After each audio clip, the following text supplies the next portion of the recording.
ҷараёни тарғиботу ташвиқоти маъракаи муҳими дар пеш истода дар ҳавзаи якмандатаи шаҳри нав рақами 6 вусъати тоза пайдо кардааст.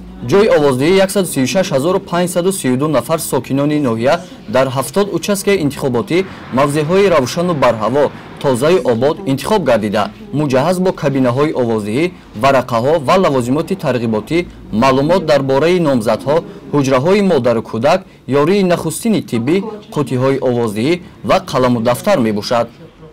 аз рӯи дастурамал дар тамоми участкҳое ки дар тобеати ҷамоат мавҷуданд ба тамоми талаботҳо яъне ки ҷавобгӯ мебошанд. хонаи модару кӯдак, ҳуҷраҳои овоздиҳӣ, рӯйхати овоздиҳандаҳо.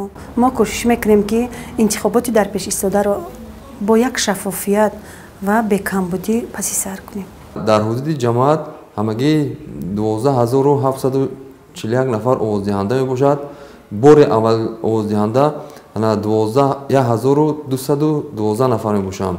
дар муҳоҷирати меҳнатӣ бошад 1471 нафар. мо кӯшиш менамоем ки интихоботи дар пеш истодаро бо сарбаландона гузаронем.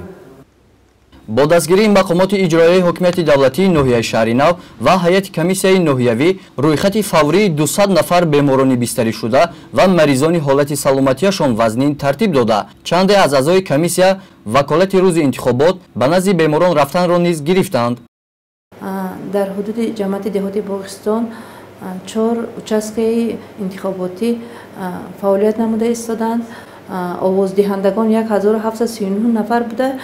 албатта мо аз рӯи дастурамал кор ва фаъолият намуда кӯшиш мекунем ки интихоботи дар пеш истода шаффоф гузарад. дар ҳудуди ҷамоати деҳоти Сабо 5 участкаи интихоботӣ ташкил карда шудааст ки аз рӯи дастурамалҳо хонаи модар ва кӯдак, хонаи тиббӣ ва инчунин барои маъюбон алоҳида ҳуҷраҳо ташкил карда шудааст. кӯшиш менамоем ки интихоботи дар пеш истодаро бе ягон камбудӣ ба тарзи шаффоф ва демократик гузаронем. маврид ба таъкид аст ки дар кӯчаву хиёбонҳо, канори роҳҳои калон, назди ташкилоту муассисаҳо наздики 500 шиёру овезаҳои ба маъракаи муҳими сиёсии интихобот васлу насб карда, интихобкунандагонро сӯи музаффариятҳои нав ва рушди босуботи Тоҷикистони соҳиби истиқлол ҳидоят мекунад.